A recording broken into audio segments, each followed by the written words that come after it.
who doesn't want to be in a recorded meeting, apologies, and please participate in another way in this processes. Let's see, the first, so it's the Legislative Subcommittee of the Public Records Advisory Council, and this is our second meeting. We have an agenda to look over first and approve, and then a draft a draft document sort of summarizing the points that we covered in our last meeting. There's some further discussion that needs to happen on that, and then some decisions to make, and we will use that as a basis to tell the PRAC what we've been up to when the full council meets next week. So has everybody had a chance to review the agenda of today? Is there anything that anybody wants to add to it?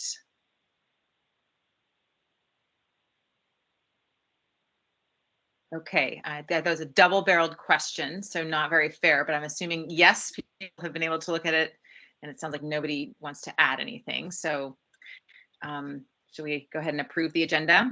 Any motions for that? So moved. Although I haven't seen the, I can't seem to find the agenda. I'm sure it's fine, so I'll be happy to move it. Okay, it's on the PRAC page, Mark, and I'll drop it in the chat okay. now. Thank you very much, Todd. Second. Yeah.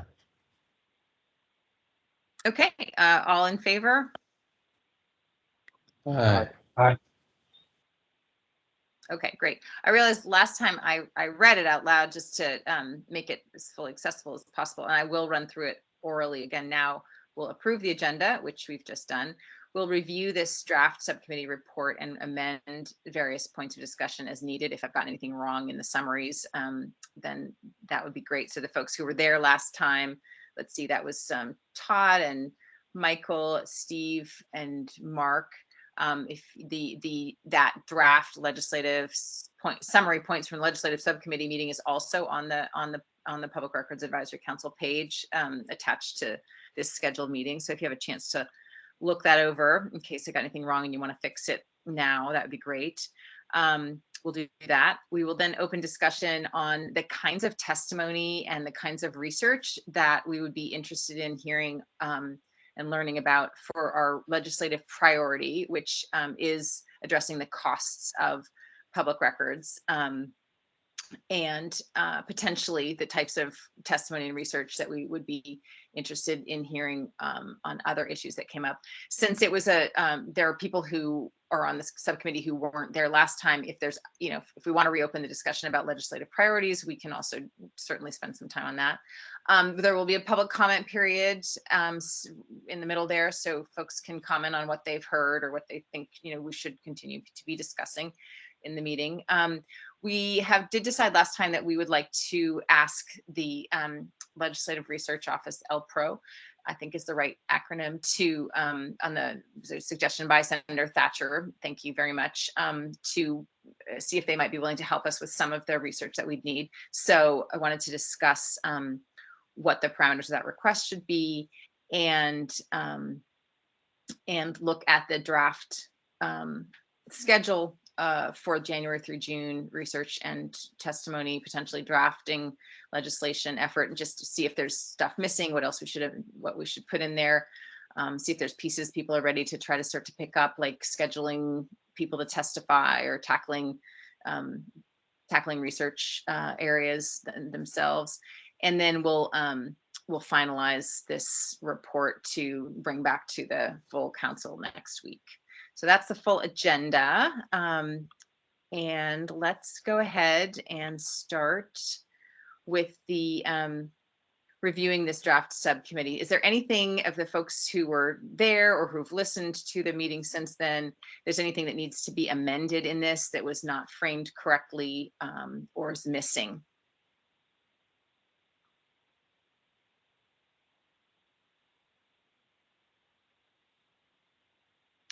I don't see any hands. I think I need to open the chat to be able to see hands, right?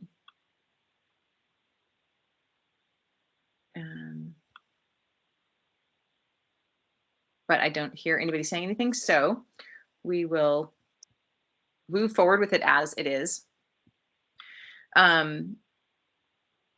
So the big question is, well, is our legislative priority, per the discussion last time, really surfaced, and also from the discussion in the full PRAC and the different things people were bringing up in the full council meeting.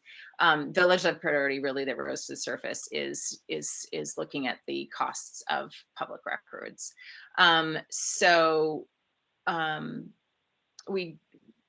wanted to talk about, what do we want to know? What kinds of testimony, what kind of experts do we want to hear from? What research do we want done specifically on that? Like, what are the questions people want to have answers to as they're trying to figure out potential legislation on this issue? I'm just going to note that, there's some stuff that's already listed there.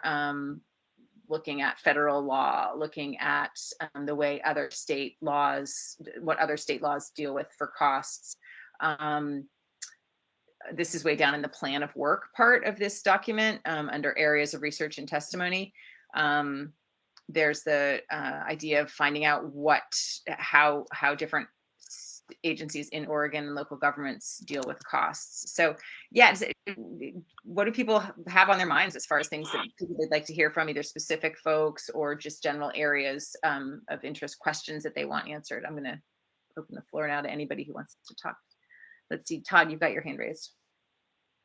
Yes, this is more of a general idea, but I think we very much need to hear from the requester community as much as we do from public bodies, because the law right now says public bodies can recoup actual costs, which doesn't sound so onerous, but in reality doesn't always work out that way, especially from a requester's perspective. So I just want to balance whomever we bring in from the government side with members of the media and public as well. I mean, we'll always have invited public testimony, but I think we should probably reach out to more active members of the community or the media as well, and specifically invite them in to talk about their experience with fees and other issues we might be exploring. And when we get at other requesters, like the media is an obvious one. Who else should we be talking to? There's that Kessler guy who keeps making public records requests in Portland, who seems like he might be an interesting person to hear from. Mm-hmm. I'm sorry, Michael, Mark Landauer, could you repeat the name of that individual? I think his first name is Mark. Actually, I'm not entirely sure that. His last name is Alan Kessler. Oh, thank you, Todd. Yeah, he's an attorney, and he does. Yes. Okay, I'm familiar with him now. Yes, I know who he is. Thank you. Oh, go ahead, Mark. No, please go ahead, Michael. You have the floor. Well, I was just going to say there's another attorney who does a lot of public records work who probably has clients who might be interested. A guy named Dave Barr, who works out of Eugene, who might be a good avenue anyway to sort of the requester community beyond the press.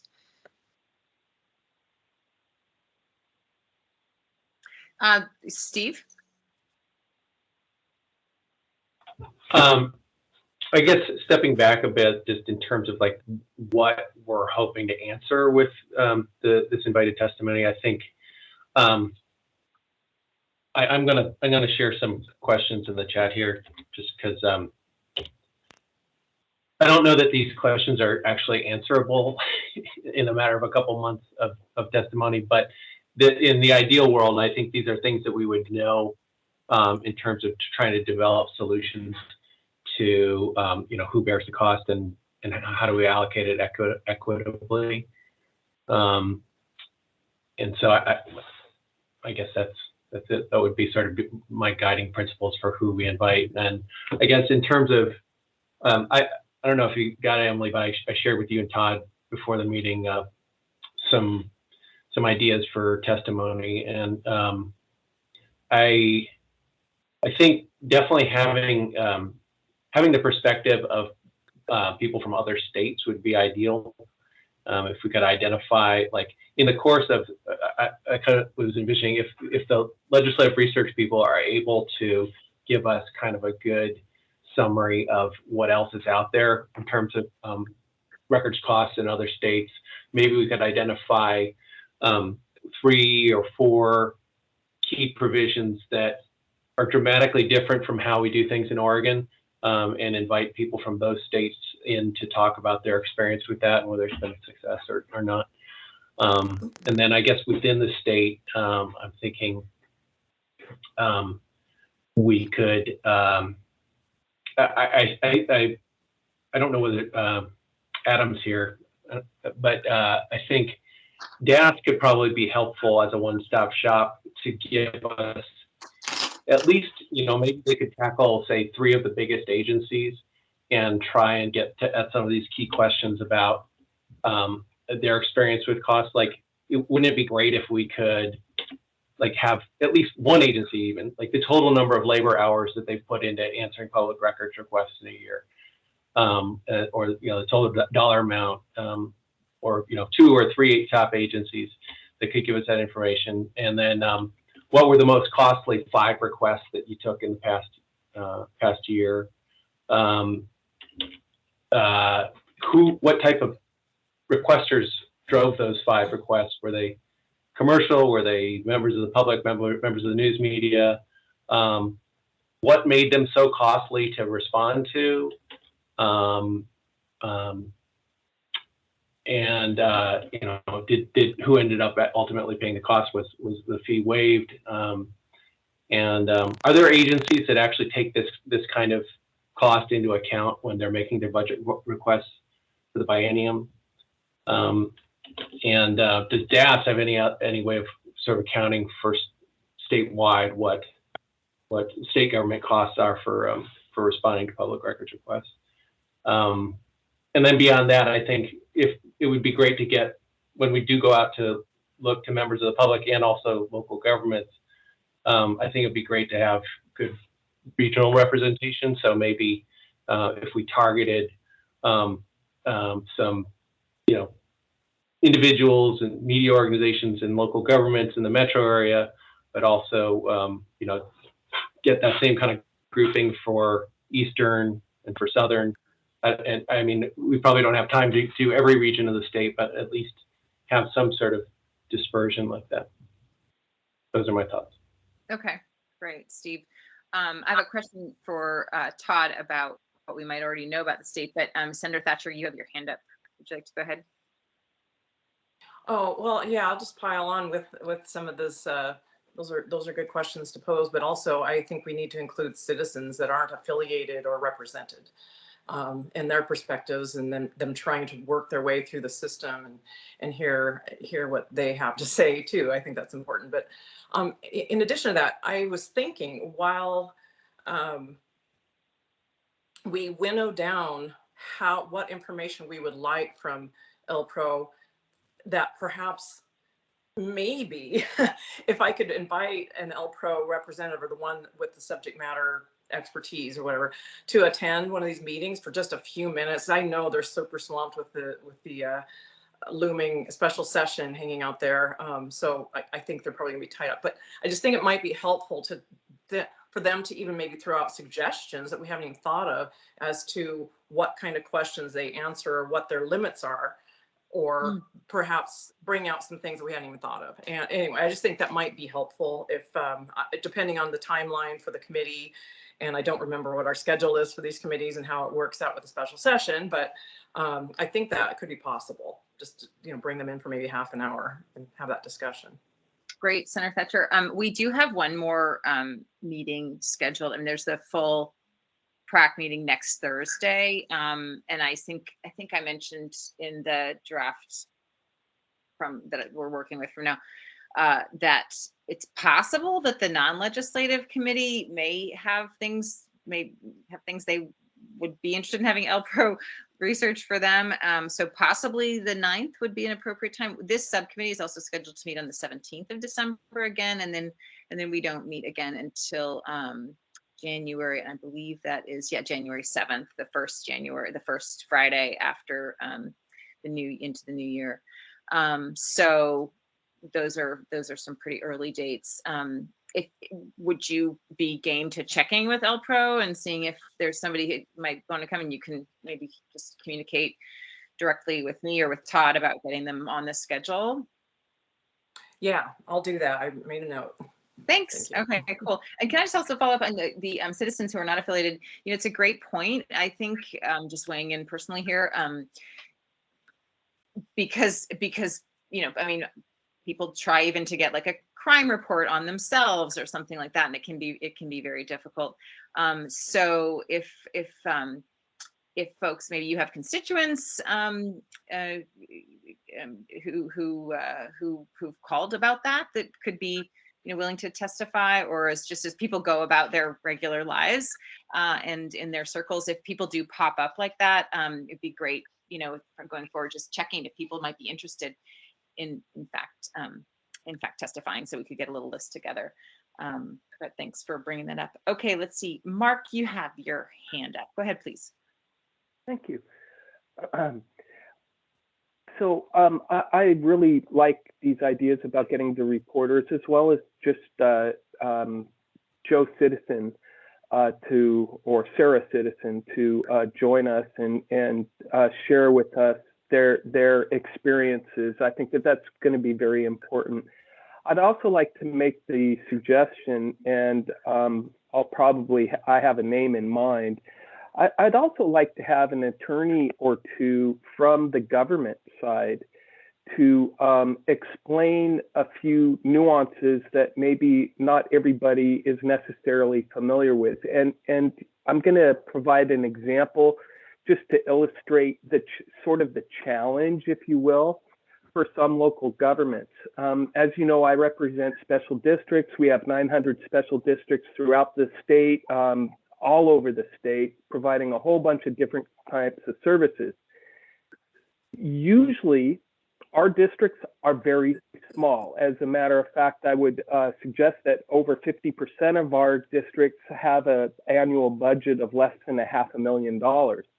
Most of these districts do not have in-house attorneys. As a matter of fact, they have to contract with your big city firms in order to have legal counsel. I say that simply because, and I'm certainly by no means attempting to throw anybody under the bus here, Tyler, but most of your counties do have in-house attorneys, right? Most of your larger cities of 10,000 or more typically have in-house attorneys, whereas the smaller governments across the state have to rely on contracting their legal services with outside private firms. I just simply say that because there is a difference out there, and it's something that we all have to recognize as we go through these discussions. That's the only point I wanted to make. It was long-winded, and I apologize for that. But one of the people I think who would be very helpful in that type of a discussion is a woman named Eileen Akins. She actually serves on the Sunshine Committee. She was appointed to that committee by the special district simply because of her work in the public records arena, and in specific helping many of our smaller districts across the state with some of these issues. So I'm just throwing that out, and thank you for allowing me to speak. Mark, can I ask you, and obviously anybody who else has questions for any of the folks who've spoken, please raise your hands. Do we have much data on how often special districts get public records requests, or what kind of, we don't have any data on that? It's a fantastic question, Emily. And you know, when the PRAC first began, we did do a survey. It was oh boy, I can't even remember. I would speculate, though, however, Emily, that amongst the 4 different types of local government, being cities, counties, public school districts, and special districts, we probably received the fewest of all of those combined, easily. We're just not necessarily, whether it's a good thing or bad thing, on people's radar. Whereas cities, counties, and school districts have, shall we say, broader areas of influence or issues that they deal with. We don't have to get into this now, but I would speculate unscientifically and unsupported with any data that special districts probably receive the fewest public records requests amongst the 4 different types of local government. Thank you. Just for the record, can you just give a quick rundown? Like what are 5 of the different special districts? Like I always think of the soil and water, but that's probably on your. That's one. But if you want me to go, we have sand control, we have water control, we have weather control. We control a lot of things, apparently. We also have fire districts, library districts, park and rec, water districts, sanitary districts, drainage districts, diking districts. I can go on. There are about 34 different types of districts in the state of Oregon.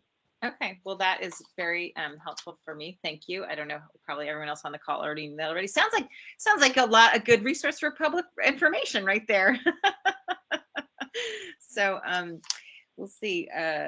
Maybe this will send more requests your way. We'll see. Okay, well, that's super helpful. Todd, you have your hand up. Thanks, Emily. Yeah, I was just going to respond to what Mark said and say, Mark, don't sell your district short. They are definitely well represented in my requests for assistance, and they have unique challenges that you're very well aware of, in that they often have fewer resources and people to fulfill even the most basic requests that present a particularly difficult situation for them, as opposed to a better resourced and larger agency. So they do show up, and I've done training specifically for power utility districts, fire districts. So they're out there, and I'll be presenting at the Special Districts Conference again in February, because they are very concerned about public records issues, and I appreciate their desire to kind of stay on top of them, but they are dealing with their own fair share of public records requests and having to do so with their own particularly unique challenges, in my opinion. No, I would completely agree with you, Todd, that we do receive our fair share of requests, but when you, I was simply trying to compare what we get versus, say, just the city of Portland's Portland Police Bureau, right? We don't even approach those types of numbers. So on the grand scale of things, numbers-wise, I would probably stick to my guns, if you will, about us probably receiving the fewest in amongst local government. But we certainly have our challenges, as you well know, and I'd just like to thank you again for coming to our annual conference at our invitation. Thank you. Todd, I had a question for you about what do we already know? I mean, you and Ginger did a survey. That might have been what Mark was referring to. What information do we already have that the Public Record Advocate's Office has gathered in the past few years that could be useful to this conversation going forward over the next few months? Well, the thing that we have that's most useful is the results of the 2018 survey that looked at the previous calendar year's activities for the chosen public bodies. So that's a snapshot in time, but it definitely has been used by different stakeholders to make arguments about reform in the public records law. So that material is available. Beyond that, we'll have things like, the numbers of requests for assistance that I'm providing or have provided, the trainings that are going on. But in terms of like one-stop shopping for quantitative data, all we have is that one survey that the PRAC did in 2018. Do you categorize the requests you get based, like, could we know how many were about costs, for example? Is that a data point that comes up, or is it? I kind of followed the tradition that Ginger instituted, which was more, it's sort of along the lines of like question presented. So I never had the opportunity to go back from the start and recategorize it by like the most common exemptions that are at issue in that particular request. And it would, it would be a lot to do that now. I wouldn't mind at some point switching over to a more sophisticated system that would track that type of data. But right now it's more, I suppose, subjective in that it's me or a predecessor in the role who sort of wrote in what the issue was, but didn't break it down by like specific exemptions, although those are noted from time to time. Mm-hmm, mm-hmm. Yeah. Okay.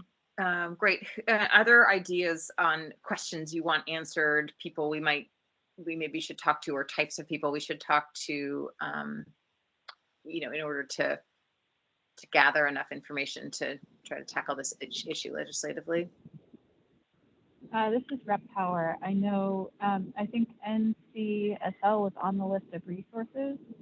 But we just had somebody from NCSL come present to my committee on a different subject, and their sort of landscape view, if there happens to be a staff person who specializes in this or tracks this nationally, was very, very helpful to us.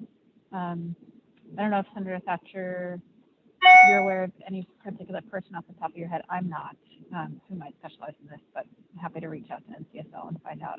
Todd's already been in touch with somebody. There is a person named Pam Greenberg who is listed there, who's written a little bit on their website about public records and is listed as having that as one of her areas. But there may be somebody else as well. So I'm glad to hear they were a good resource. And it looks good to turn to them. Let's see. I'm not sure Mark or Senator Thatcher who got their hands up first there. Senator Thatcher, you want to go ahead? Senator Thatcher, no, yes, please, Thatcher.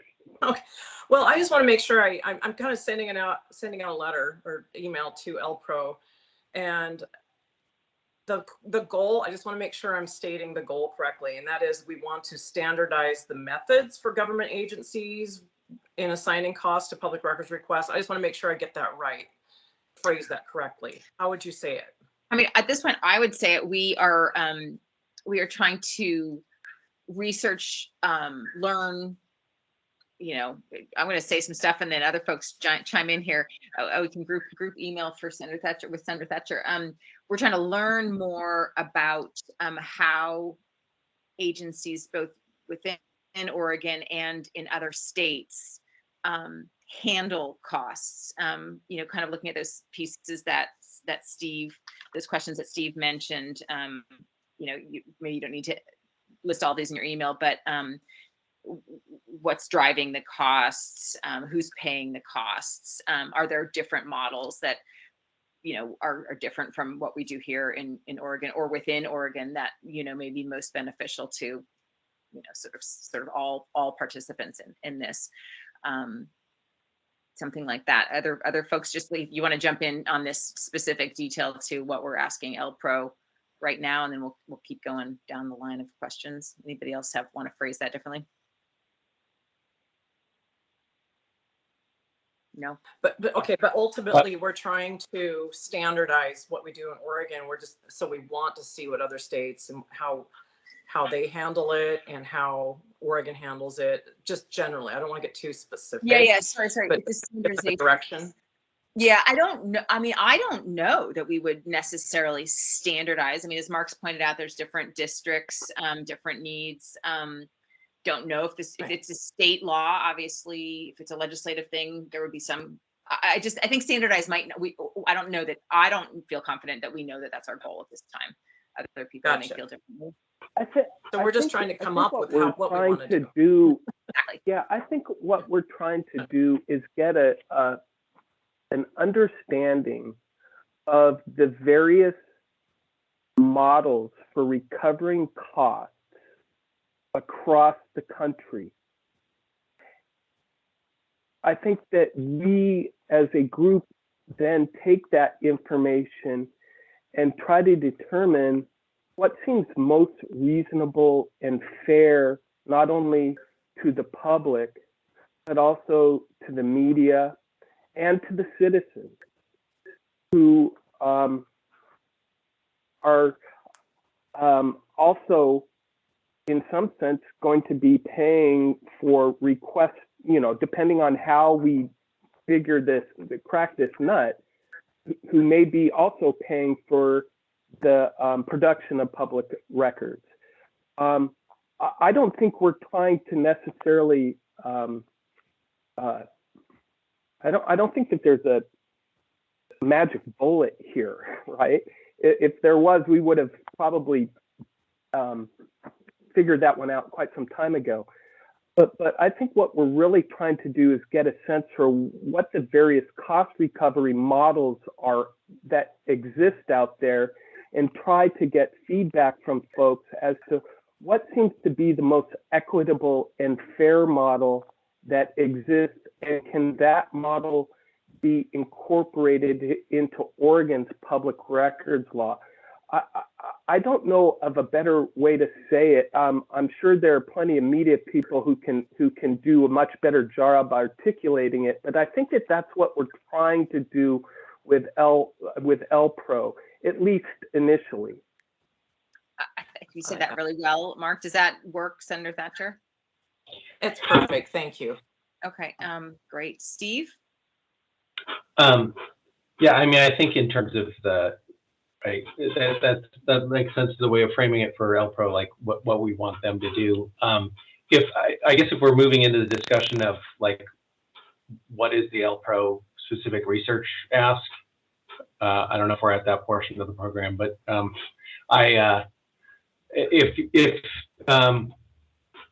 if you don't mind, I would like to share with you. I think we could make a fairly narrow research ask of them.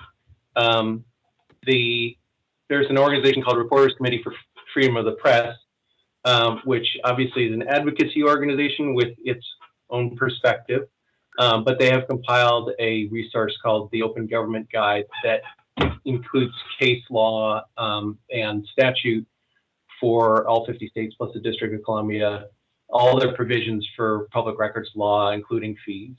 And it wouldn't be hard to work with that or other resources to compile kind of an overview of the types of provisions that are in state laws. So I'm just going to share that here, kind of what I've spent some time looking through these things, and there are kind of some common provisions that exist across the country. There are places that like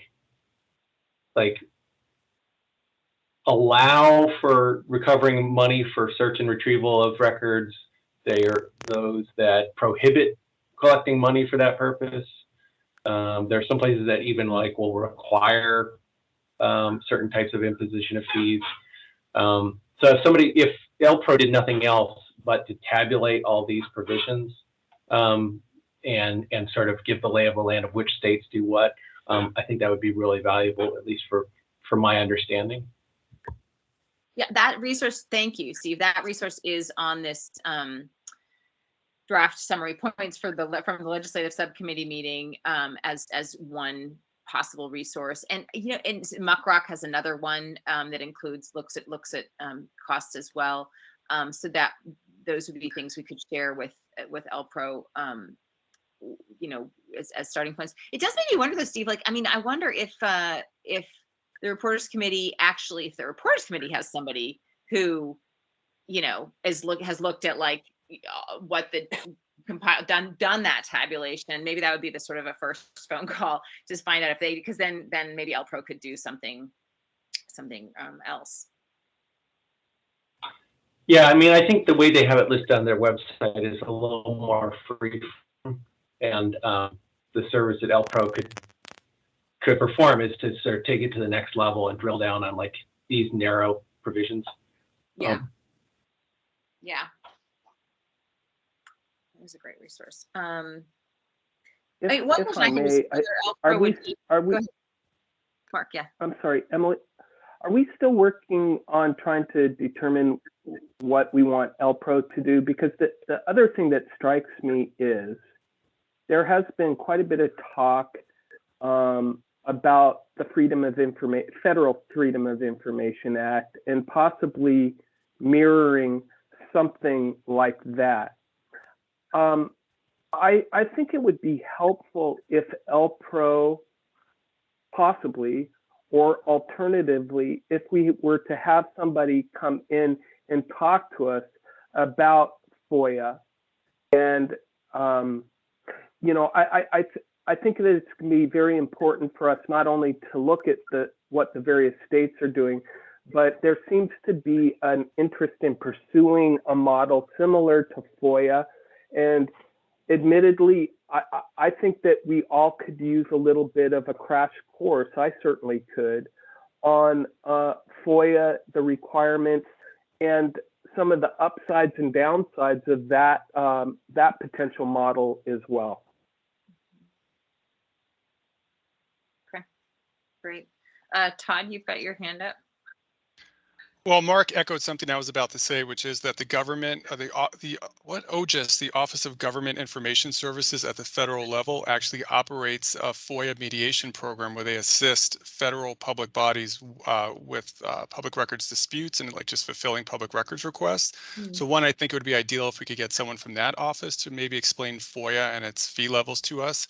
I just think that's maybe one arm of the federal government we might actually be able to get through and get someone to talk to us potentially. But two, circling back to LPRO research on this topic, you know, when Ginger and I assisted the Sunshine Committee by writing a report about the use of PII, it wasn't merely like, what do other states do? Because I did undertake a 50-state survey, but we actually tried to answer an Oregon specific question of, given what other states are doing, what can we do in Oregon? Like, what would the law permit, or what would be what needed to be changed in order to like do whatever was being contemplated at that time? So whatever LPRO compiles, I would be interested in them then sort of comparing and contrasting it to Oregon law, and perhaps saying, if we adopted a different model, like, you know, how feasible is that under Oregon law, or what facets of the law, maybe even outside the public records law, or other, just how the law would need to change in order to make this happen.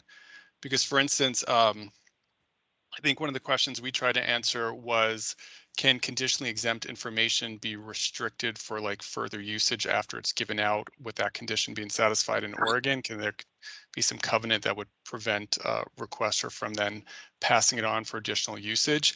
And I found that at least one or two other states do that with potential sanctions, and that I did not find anything in Oregon law that says we can't do that. You know, that's not the current custom or practice. So I think it's very important to process whatever we get through the Oregon lens to further advise us before we decide how to proceed. Yeah, that's a really great point. So that might be a very good place for LPRO to weigh in. I was wondering if LPRO would be useful, would be able to tackle getting a lay of the land of different cost bearing in Oregon at different agencies. Would that be a good use of their skills? I think that's going to be a real challenge, Emily. Again, 36 counties, 241 cities, 192 school districts, and 950 plus special districts. I mean, if we want to put LPRO on that, I would feel really sorry for them, but that might be a chunk too big. But there could be potentially an approach to narrow that survey to geographically, if you will, picking out cities, counties, school districts, and special districts. I'm sure we could get some sense. But again, I don't want to send LPRO on a extended hunting expedition, if you will. Well, that's why we would bring them in to kind of understand what their limits are and how realistic any of this is for the committee to pursue. So that's why I just want to get that kind of like, this is the general direction we want to go. Would you be able to attend a meeting for 30 minutes or something? I just want to kind of be mindful of their time. It'd be great if they could stay longer, but on one of those dates on December 9th or 17th. And as my understanding is that they're at 2 to 4-ish. Is that okay? This subcommittee is 2 to 4. The one on the 9th, which is a Thursday, is it's also 2 to 4. Yeah. Oh, okay, perfect. All right, I'll mention that too. Thank you. So let me just throw this out there. What are our other resources for finding out this kind of information? Like, or do people envision like a lot of people will tackle a small bit of research and try to bring it back, certain subjects, and line up experts? Since we don't have staff, what are people imagining? What is people imagining the way to do the work to get this kind of research done? Todd, you have your hand raised. Were you volunteering for doing all the work? Thank you. Excuse me, what? Oh, two things. One, I was going to suggest we at least get some general ideas on paper to send to LPRO, because what attorney likes to be surprised or have to speak off the cuff, especially when they're talking about their own office's resources or what their leadership may or may not say yes to. I realize if Senator Thatcher asked, they're likely to do it, but obviously we want to keep them within workable parameters. If we could at least give them a heads up of the sort of the general universe of what we'll be asking, they'll be better informed when they come talk to us if they're able to kind of do a little prep ahead of time. And then my second point, which I feel like I'm now forgetting. Emily, what was your question that you just asked? Because I did have a response to that. My question is how we're going to get this research done. Oh, yes. Sorry. One way to go is this LPRO research can be our guiding document that kind of helps us understand sort of our own boundaries or parameters and shapes what we want to do moving forward.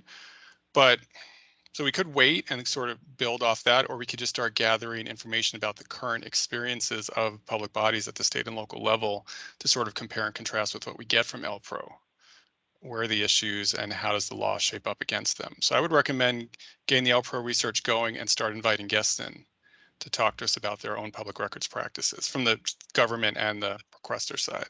Yeah, my question is like, okay, right. I guess I'm getting very literally logistical. Who's going to call the guests? Who's going to figure out, you know what I mean? Like how we're going to actually get this done. Yeah, maybe we make a list and then divvy it up. Okay.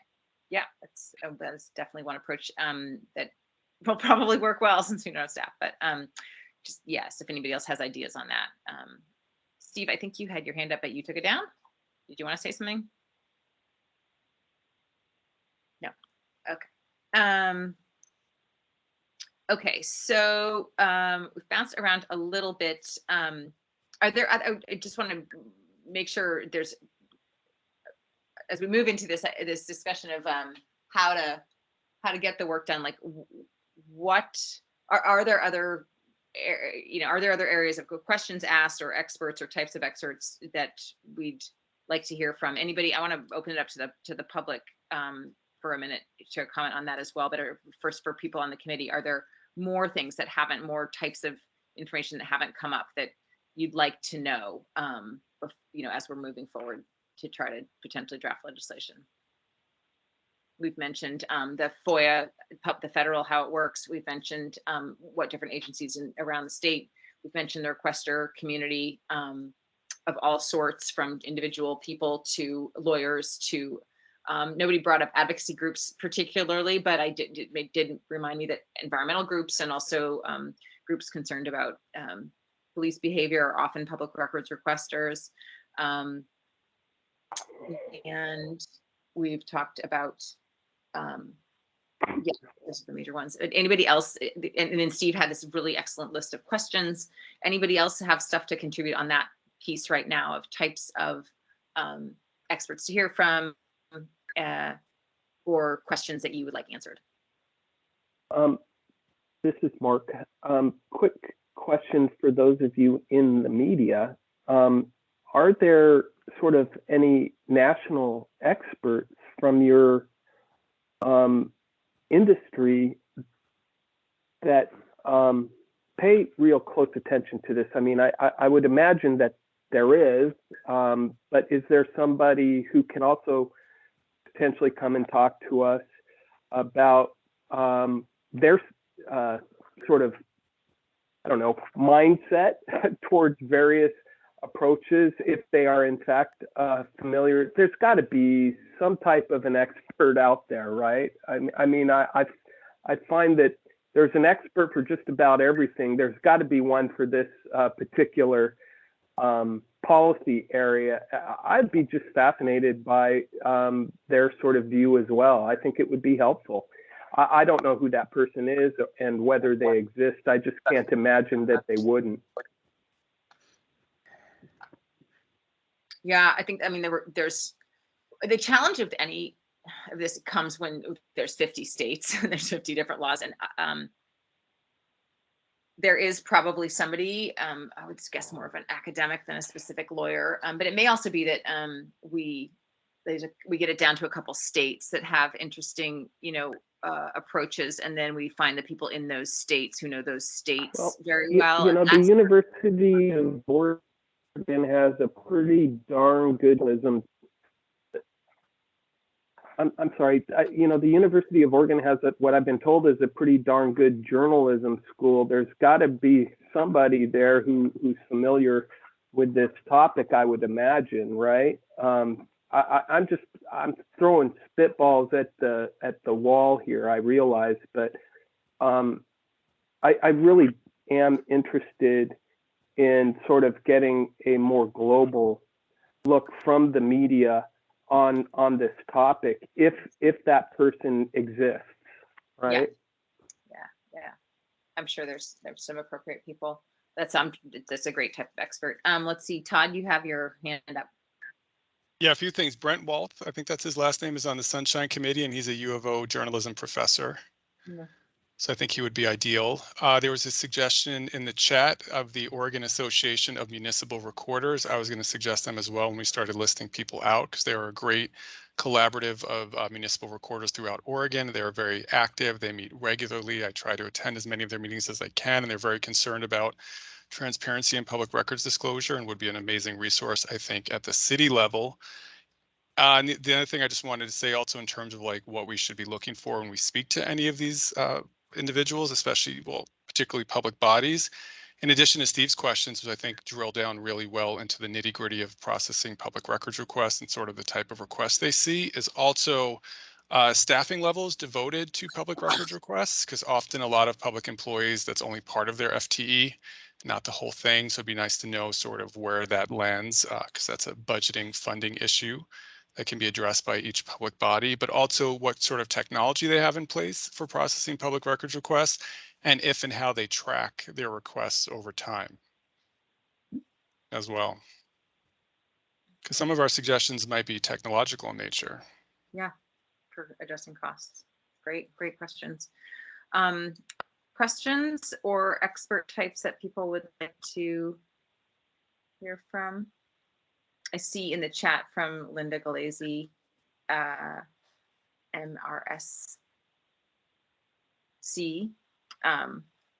which, see what that is. It's but a resource it looks like that you think would be good for about Washington State. It's always good to see what Washington's doing. So that's great. Thank you. Any other committee members who wanted to weigh in now? This is going to be an ongoing process. Obviously, this is not like your last chance or anything by far, but legal resource for Washington. Great. Thank you, Linda. Anybody else on the committee that want to weigh in on ideas for experts or questions you have? Emily, this is Michael Crone. I think it's been a while. I've been out of touch with Lee Vandervoo, and I'm not even sure she's in Oregon anymore, but I believe that at one point anyway, Lee worked with the Reporters Committee on the Freedom of Press and helping them come up with their Oregon specific grading, and she might have still some contacts with the national organization that might be useful. I don't know if any of you are in better contact with Lee than I have been, but I wouldn't mind an excuse for reaching out to her. I just talked to her yesterday, Michael. Oh, so great. I'm sure she would love to hear from you. So great. That's a great resource as well. Okay, I'd like to open it up to the members of the public who aren't on the committee who are attending. If anybody has something to add of places you think we should be looking for testimony or expertise or questions you think we should have the answers to before we try to draft legislation. Does anybody from the public want to talk?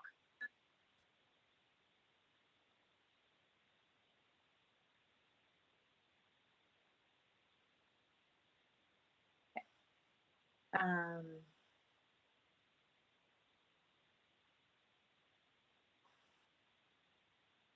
Okay. Well, the door's always open, and you obviously always put comments and suggestions in writing to us as well, and we certainly encourage that.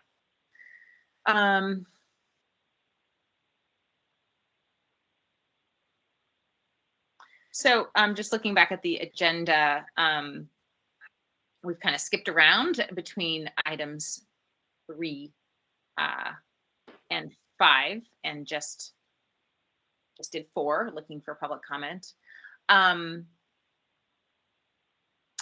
Last time we did talk about a couple other issues, and if you look at this, this draft legislative PRAC document, We talked about a couple other potential legislative goals. It's the second bullet point on that document, clarifying the legal definitions of a public body to include local elected officials, and to clarifying the legal definition of public record to capture changing media formats, including social media going forward. There was also a suggestion of revising the system of public body appeals of a attorney general or a DA opinion, so that the only option right now is the body has to sue the requester. I wanted to just get the temperature here of like, are we interested at this point in pursuing any testimony on any of those items during this research effort in the next couple of months? And if so, do people have suggestions of folks to talk to or questions to answer? Let's see, Todd, go ahead. I'd be very interested in getting input on updating the definition of a public record in order to sort of adequately capture the technology of now and anticipate at least some of the technology that's coming. That's never going to be done fully, but at least if we have a broader, more inclusive definition. I mean, the basic definition always remains, right? If it's about conducting the government's business, it's a public record, but there's still enough confusion around that when it comes to technology that I think we can include some like including but not limited to, or some other version of that in the law. And I would love to hear from like the state CIO's office or City of Portland's, IT folks, or someone who handles a large number of public records requests, including these sort of what you might call like newer ones, and how they would, what terms they would use to sort of encompass this area. Really adding elected officials, I think, isn't that big a deal. And I don't know if we need testimony on that, but I do recommend getting testimony on the technology side of things. I feel like the appeals process is important and should be addressed, but that's a whole other animal that can't just sort of be lumped in with the fees process. That needs to be on its own separate track, in my opinion.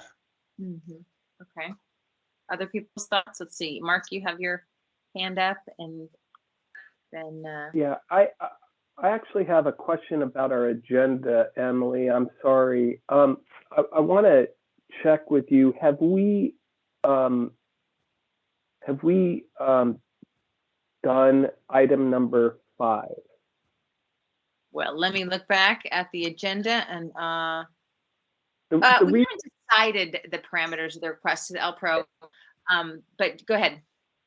Well, my point here is that Senator Thatcher has generously offered to pen or author a request to LPRO for some research that needs to be done, and I don't want to put her into the difficult position of having to pen that herself, unless she wanted to, which I somehow doubt. I'm just going to make a speculative argument on that. Oh, look at this. She's writing it already.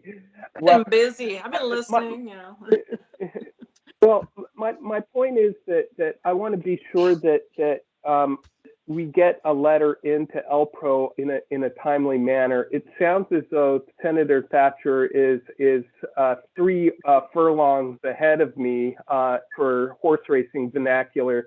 So I'll just at this point leave it alone. My point though was that I wanted to be sure that we didn't necessarily foist this responsibility solely on Senator Thatcher's shoulder, and thought that it might be wise for the subcommittee to draft up or help Senator Thatcher draft this up, ensure that we captured what we wanted to in the letter, and then work with Senator Thatcher and LPRO to get that submitted after having a discussion with LPRO to make sure that it was within their capability and time to undertake this. So my point is, I don't want to lose our need to sort of wrap the LPRO request up in a timely manner. That may not be this meeting, it may be the December 17th meeting, but I I think that it would be wise for us to continue the momentum to try to get this letter in sooner rather than later. Can I just jump in here? Please. Okay, so one thing I'm trying to be sensitive to is that LPRO is for the legislature. So I'm trying to focus it on the legislative members of the committee and how they can help PRAC with their requests so that the legislative, members of the, trying to emphasize it's not for this commission or the council, but for the legislative members on the council, trying to walk a fine line there, because I really would like their help and not have them say, oh, I'm sorry, we don't do work for commissions when we work for legislators. So I've been trying to thread that needle, but all I'm trying to do at this point with, your approval, of course, would be to see if they could attend the meeting and just telling them the direction we want to go, which is we want to get information on cost recovery models from other states. But and then finding out if they can attend, I would send them some questions that I'm sure Todd would love to put together for me. And that's basically all I'm doing. I'm just throwing a letter out there to see if they would be able to attend and the general direction we want to go. That's it. Yeah. That's great. Great. Yes. Thank you. Mark, I saw your thumbs up, and Todd, your thumbs up on being willing to help draft that letter with the specific questions once we get a take of whether they can help. And Senator Thatcher, it's I think it's a great idea to bring them in to have a little chat if they have some time, to get a little sense of what we're talking about. If they don't have time, of course, we could certainly just put it in writing, to ferry through you to them as well. And I would support trying to get that done, by the end of this year for sure. I'm going to guess that the majority of this committee would think the same way, but we can firm that up. Yeah, so great. That sounds like that's all in shape. And as far as going through the agenda, yeah, like I said, we've been jumping around a little bit, but on the item 5, deciding the parameters of the request to LPRO, I think that this last discussion kind of confirms that it's in process, and we'll finalize that a little after we've had a chance to talk with them. And there's certainly been a lot of discussion here that I think we can boil down. I can boil down in the notes from this meeting to capture the direction we think we're going. I mean, it sounds like what we think they would be best on is doing something that looks nationally, just through and with this, especially with those particular lens that they can bring of how does this fit into current Oregon law? If you did, if we followed X model from Y state, how would Oregon law need to change? Can I just get kind of I don't know if that's something we need to vote on to clarify, but can I just get a yes from folks who are on the committee that is what we are talking about, just so I can make sure I'm hearing right what the direction we think we want to go with LPRO? People turn on your mics and tell me yes or no.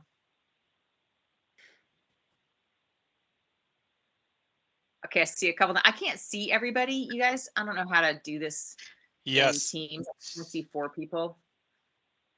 So okay, I I said, yeah. If you want me to, I'm sorry, just jumping out. So I'm just hoping they can illuminate to the legislators while the committee listens or the council listens in and might, also jump in, basically is what I'm alluding to anyway, on the practicality and process LPRO might use in getting the research necessary to craft a bill that would create a better model for cost recovery in Oregon for public records requests. That was the general thrust. Is that all right? Okay. That sounds good. And then illuminating further. Yeah, we're just trying to get maybe what other states do, what we do within Oregon, what might be better so we can get that information to craft legislation. That's it. Great. Okay. And Sharon, thanks for nodding in the chat.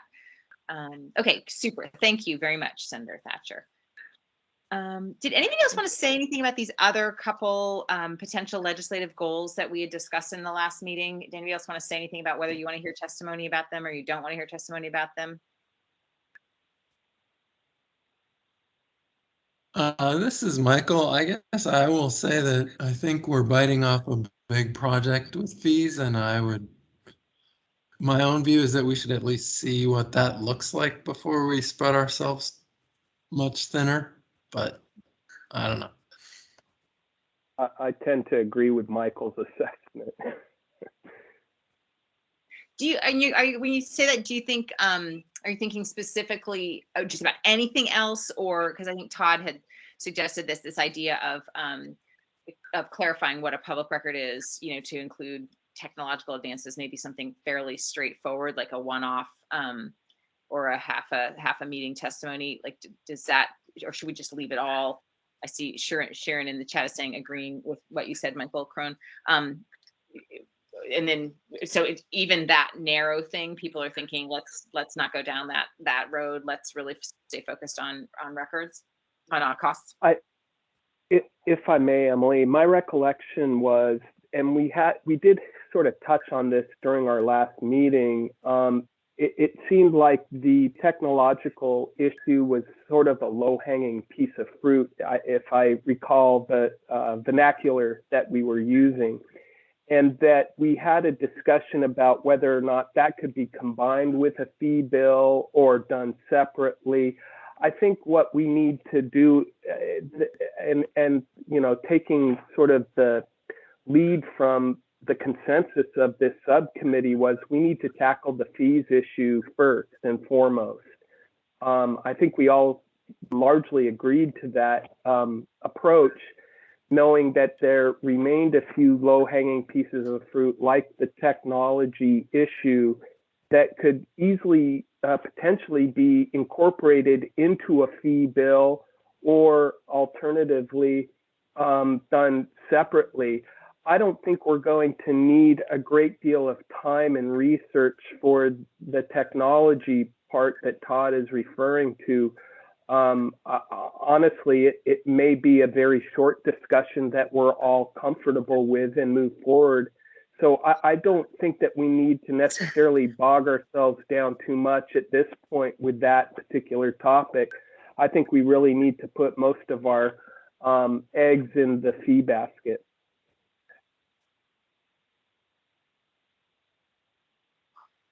Right, and on the technology thing, there's kind of two pieces, right? I mean, one, I think Todd, correct me if I'm wrong, please, but was getting to people who deal with records to talk to talk about how to amend the definition of public record. But then there's also technology in terms of how you can use that to affect the cost of public records. Those are two different things.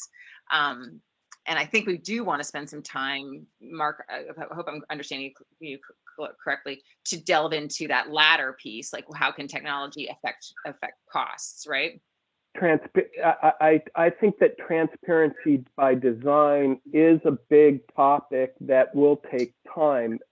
So I don't want to confuse transparency with design versus electronic media that could be deemed a public record, if I'm tracking this correctly.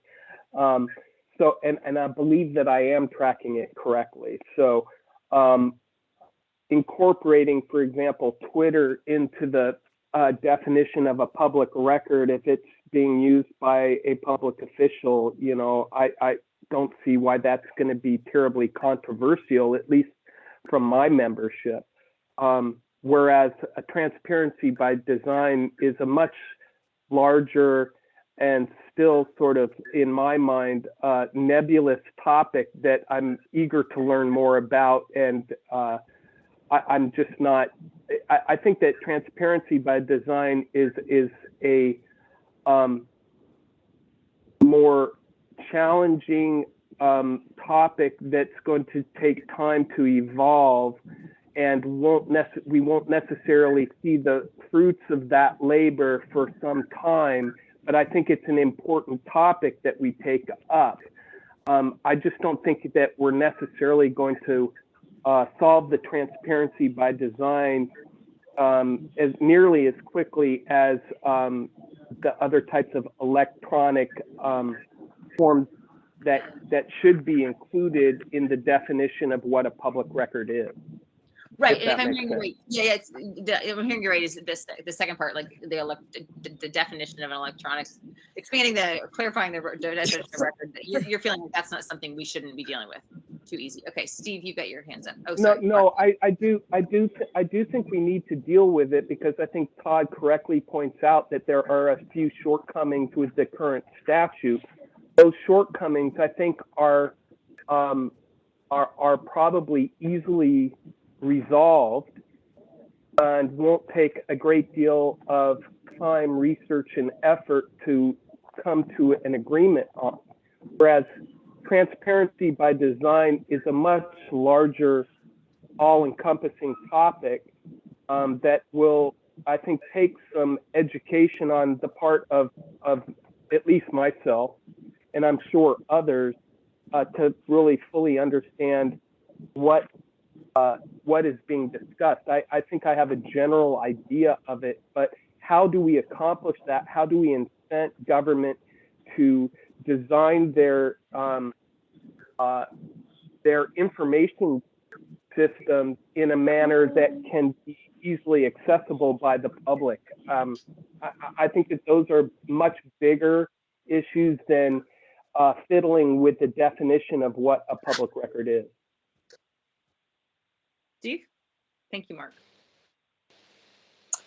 Yeah, I was just going to add, I do think, yeah, transparency by design makes sense under the umbrella of like, what does disclosure cost and who bears that cost? And so I do think it would be great to include that as part of our inquiry and invited testimony to get a better sense of like, what are the impediments, what are the technology impediments that are driving high costs? And I guess to that end, we do have, I believe on the agenda for the full PRAC next week, Catherine Darnell Helms, the Chief Data Officer for the state of Oregon, will be speaking to us. And I believe this topic will be part of her discussion points. So yeah, I mean, I think we can figure out, I think by widening the lens beyond like the discussion of fees to like what is driving costs, I think we have a chance to look at this really holistically and not just react to it costs a lot, who's going to pay for it, but say, can we make it cost less? Mm-hmm, mm-hmm. Okay.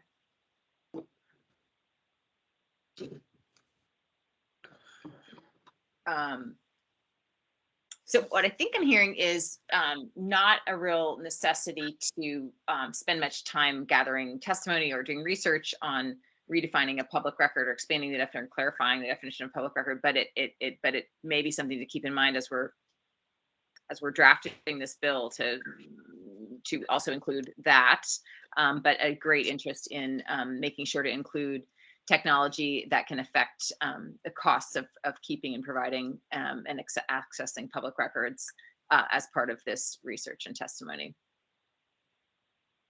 Am I getting that about right? Hearing nothing. Yes, just good. Thank you. Okay.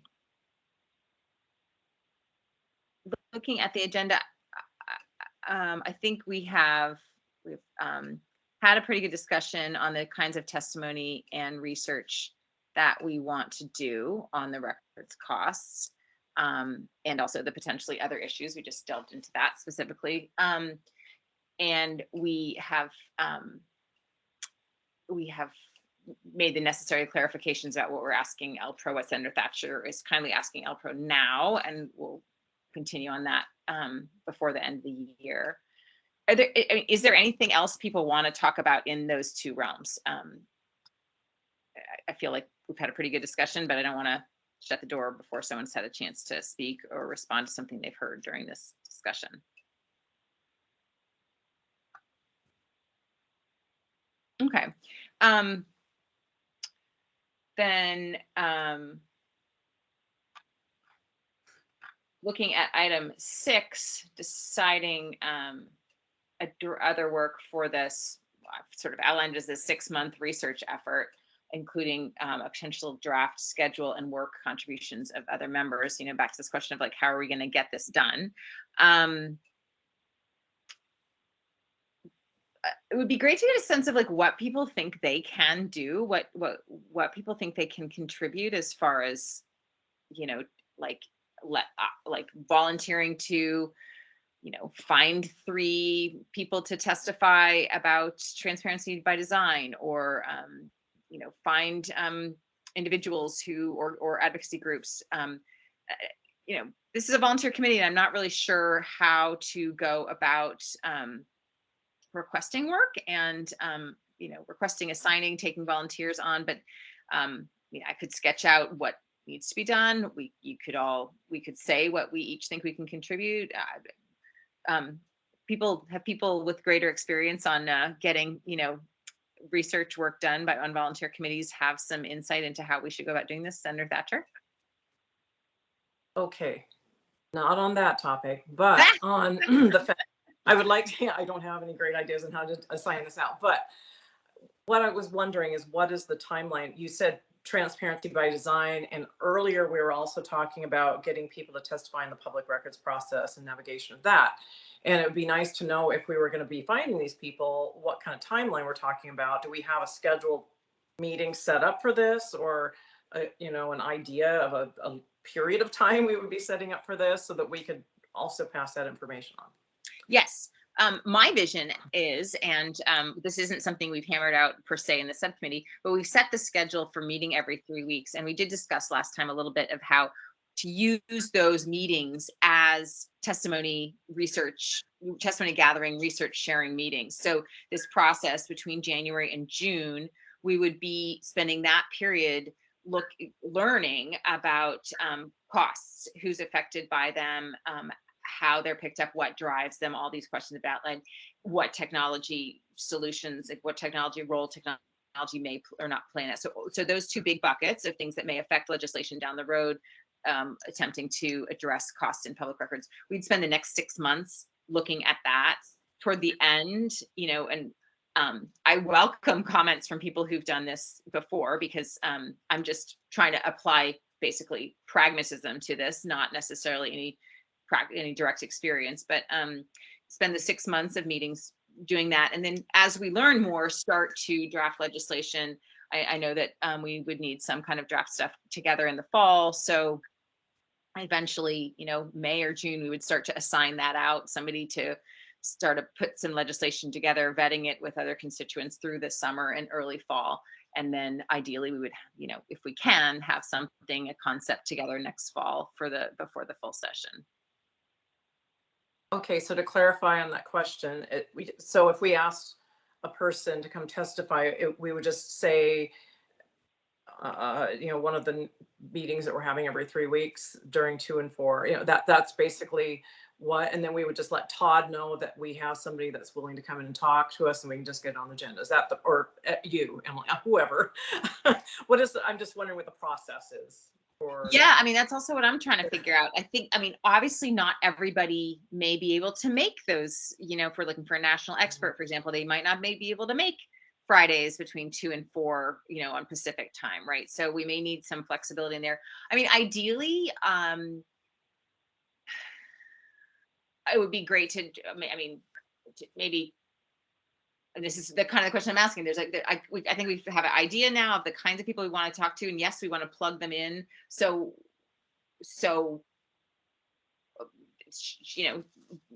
this is where I'm not sure how to. If I was just doing this, I'd be like, okay, I'm gonna try to do the technology people in the first 3 months, and I'm gonna call a bunch of experts and talk to them and see who's best, and then plug them in and get them scheduled, and then the other people. But I'm not sure how to move it forward as a group. I can't take on all that responsibility myself, so I'm not sure how to move it forward as a group. But so I'm not really sure, like, if people have ideas and they just send names in, or this is exactly this very logistical, in the trenches kind of stuff. I'm not sure how to do it with a volunteer committee.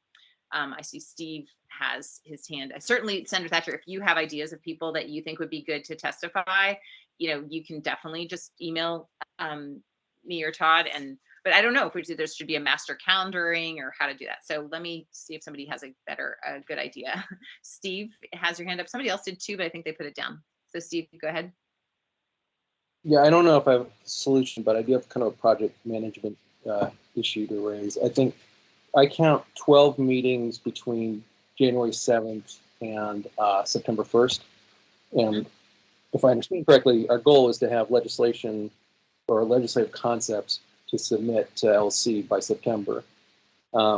So I'm wondering whether that basically the meetings June and June and sorry, I just had it up here. That would give us. You're talking about going through June on this PRAC gathering. That's what I was thinking. The summertime can be difficult for any kinds of meetings. But yeah, so I was thinking we could try to go through June. That would give us only 3 meetings in which to draft these legislative concepts, and that feels good. I'm wondering whether we should contain the testimony, like cut it off at the end of April, maybe. If I may, folks, just for timeline's sakes, and I'm probably just going from difficult and troubled memories, but I think that our deadline for long sessions for bill submission to Legislative Council, and Senator Thatcher, I'm kind of looking to you as well, is November-ish. I was thinking that too, yeah. And so I don't want us to necessarily slow down the timeline. I think it would be great if we can try to come to some consensus by September, but I think we have a little bit more wiggle room than we're perhaps giving ourselves credit for. And maybe we want to stick to that September deadline, but do know that, one, I don't think the deadline for submission of long session bills is until November, number one. Number two, you can make one modification to that draft. At least historically, you have been able to make one modification to the draft once it's been submitted and returned, okay? And then, of course, there's always the ability to amend your bill when the session takes place. So I'm just trying to give you all a sense for really the timeline that we're up against. I'm not suggesting that we meet certain times, but I want you to have a more realistic view of what that timeline is. Okay, that's great. Thanks, Mark. Steve. Well, so that's good to know. There's more wiggle room. What if we ended the testimony, like close that window at the end of May? That would give us, how many meetings would that give us to choose from, or give us to choose from? 1, 2, 3, 4, 5, 6, 7 meetings, assuming we could get somebody in on the 7th of January. Okay. I mean, I think that's a reasonable goal to shoot for. Anybody else want to weigh in on that?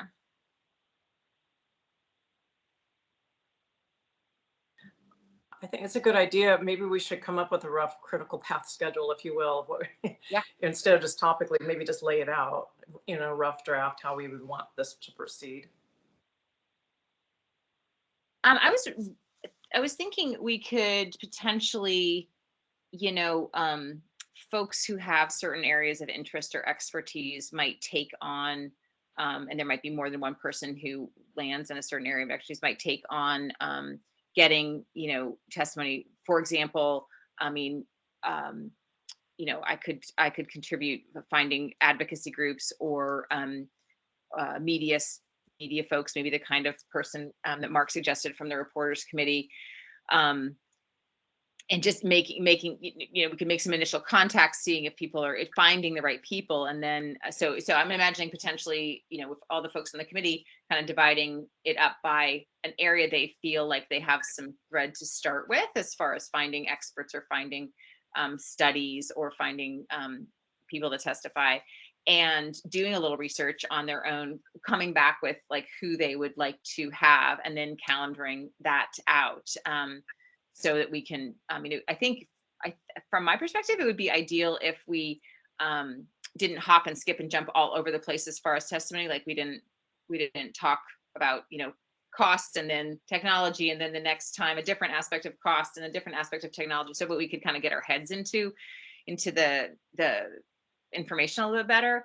But I guess that's where I was thinking we could start, is just if everybody on the committee, we could do this orally now, or I could we could share it through email, and I could put together a document that shows this. But if people have areas that they would like to pursue, that they feel like they have something to contribute, some contacts to pursue, and you know, just see what everybody can bring, and then look at what people feel like they can do and bring against what the wish list of learnings is, and then fill in the gaps, you know, through like asking people to take on something new they hadn't initially thought. So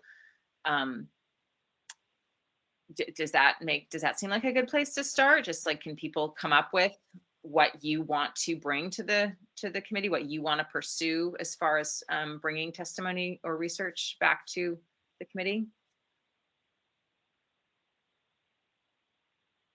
When would you need this information for, say, a December 9th meeting? When would it have to be on the calendar, or how much detail would have to be on the calendar? Can it just be public testimony, or? Like December 9th. I mean, I think we could, if we came, December 9th is the PRAC. The next time we meet, December 17th, I mean, if we could assign out or hear from people what areas they'd like to, what areas they'd like to work on, if we could hear that today, then maybe by December 17th, they could, everyone can share back what research they've done and what direction they think they're going. And then I think once we, I wouldn't in the next 2 weeks, like call an expert and say, hey, can you speak on May 31st? I'd kind of bring the pool back of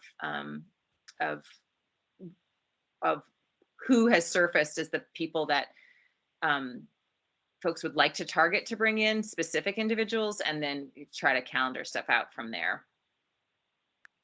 Does that make sense? Yeah, this is Mark. Emily, I'm more than happy to share with you in email, if you will, the 3 areas that I'm particularly interested in hearing from orally. I still am very interested in hopefully LPRO being willing to do that sort of comparative analysis of the various states. But I mean, I can tell you right now, I want to hear an expert on FOIA. And I think that that's probably a pretty easy individual to identify. I'm sure Todd has plenty of contacts out there that can give us deer in the headlights. We can, I'm sure, find somebody who can provide us a pretty good overview of FOIA. I still remain very interested in hearing from the media, you know, the challenges that they have confronted. I think that that's probably something we can check off the list fairly rapidly, right? I'm pretty confident that we could probably get a couple local government types or attorneys to come in and describe some of the challenges that we face at the local level in trying to fulfill these and the costs associated with those, so that we can all get a grounding, right, of some of the challenges before we necessarily, God forgive me, my dogs have an opinion too. In any event, I think we can do some very basic stuff very soon. In fact, it wouldn't surprise me if we could get media types in on the 17th, or potentially somebody who knows FOIA by the 17th. If not the 17th, the subsequent meeting. I think we need to dive into this stuff. So I'm all in favor of that, Mark. I think what you're missing is, what I'm trying to ask is, how are we, who's going to do what? I mean, like, are you going to find the FOIA expert? Is Todd going to find the FOIA expert? Am I going to find the media person? Right. I mean, we need to make some assignments of work here, right? Because again, we aren't staffed. So my thought was people could say what they're willing to do, but I think it's a great idea to try to get somebody in on the 17th. And you're right, these are, you've well identified some pretty easy gets potentially. Emily, But yeah, can I'm real more question than, is, I'm more than happy to help. I'm more than happy to help try to lasso anybody to one of our meetings. So just tell me what you want, Madam Chair. okay. I So have thank you. I have a It's the suggestion. many hands make light work kind of thing. So, and whether people just want like an assignment or whether people have something they'd like to pursue, that'd be great. But I think hopefully everybody can pitch in a little bit. Steve has volunteered to find the FOIA expert. Great, thank you. And who else do we have here? Todd has his hand up. Many of you have poo-pooed the use of the thing I like, doodle polls, but I also like shared Google Docs. I am open, Emily, to following your vision of you sort of fleshing out what needs to be done, and then all of us sort of just filling in this Google Doc in the coming weeks of what we're prepared to do, and then you or me bugging those who haven't responded, or coming to people with areas that are left wanting, trying to get more people to sign up to do different things. Because I think we do need some encompassing driving vision here to get us all going. So is that a meeting though? Like if you have a shared Google Not Doc? No, not if you're it is administering it, and totally fine.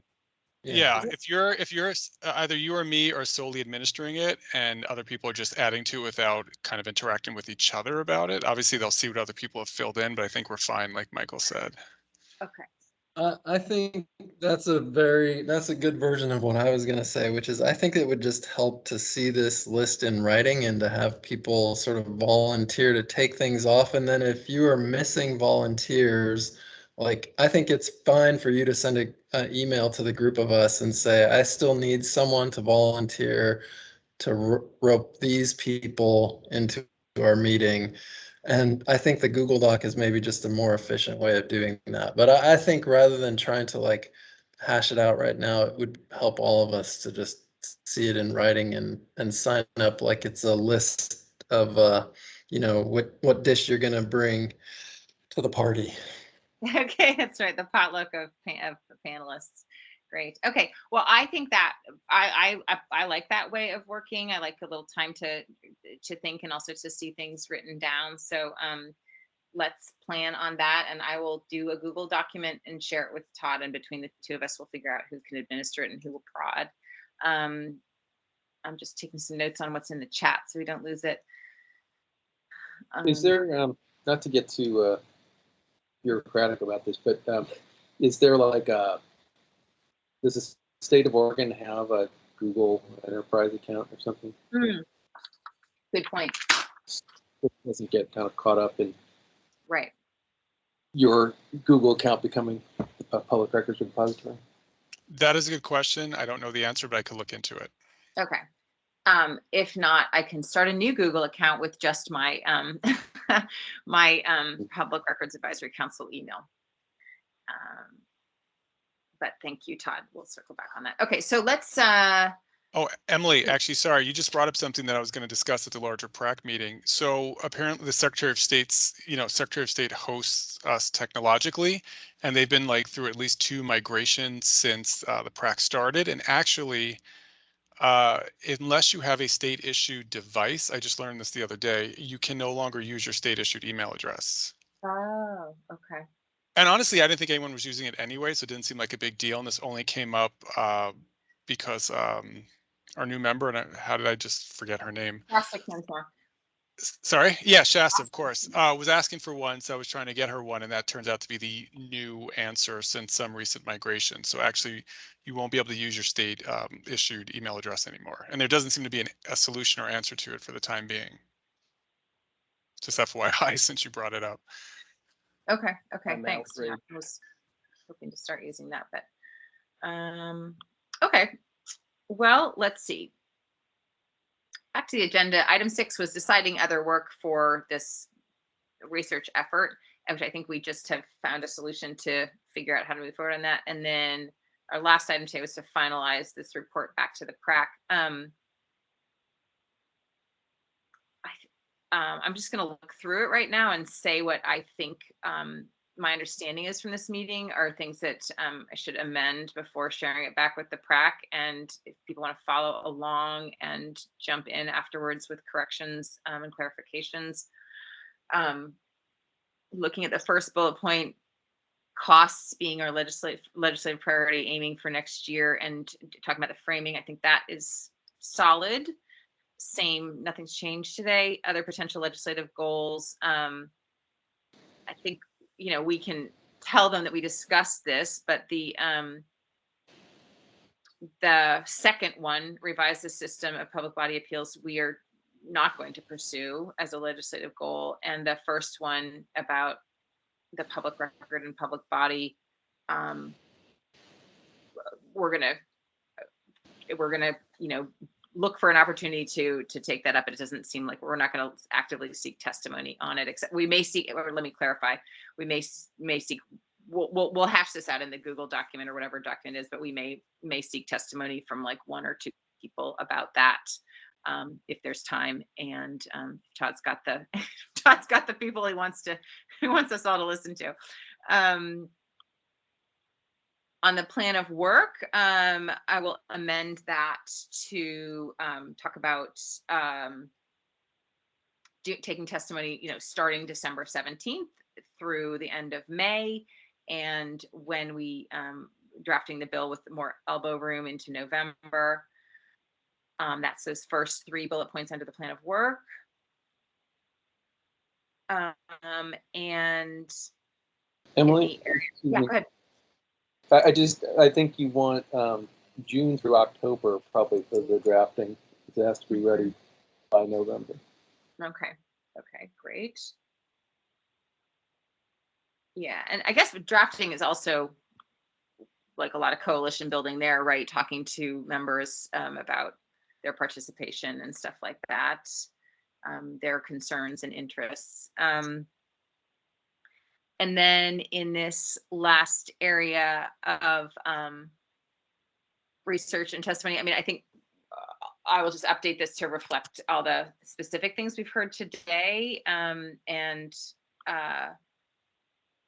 what ways we think we can approach the costs and cost bearing in Oregon, in other states, that and the FOIA, and the specific areas of testimony.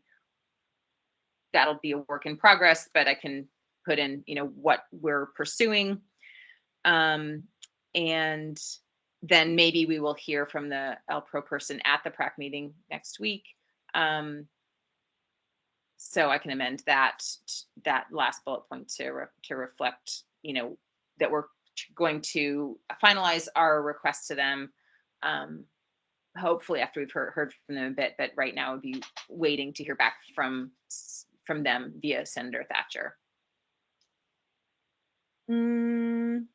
I think that's it. Did I get that right? Who do I send it to? When I get a response, I'm not good at remembering everybody to send it to. Can I just send it? Just send it to Todd. Okay, yeah. And then you can distribute it. Perfect. Thank you. Appreciate it. Yeah, no, thank you so much. Yeah, anything else in my little oral summary of how I'm going to amend this to bring to the PRAC next week? Comments, questions, concerns? Oh, Steve, you're look like you're thinking really hard. Okay. Okay. Well, is there anything else anybody wants to discuss today? Anything from the members of the public that you would like to bring up?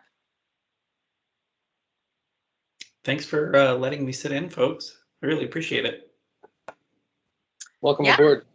Welcome, Tyler. We're looking forward to having you. Thanks for joining before you're even on the committee, the council. I have my homework. I'm stewing up here, so got a lot. If anybody if anybody has any ideas for stuff that I can start beefing up on, just so I'm ready to hit the ground running, feel free to reach out, and I may reach out to you. Thanks. Most welcome. Yes, please do. Okay, cool. Then I think we're going to adjourn this 21 minutes early. All in favor? Do we have to vote on that? Okay. Now can just go. Okay, great. Well, thank Bye, you everyone. so much, everybody, for all of your work on this. Thanks, Emily. Yeah. Okay. See you next soon. week. See you next week. Thanks, Bye. everybody.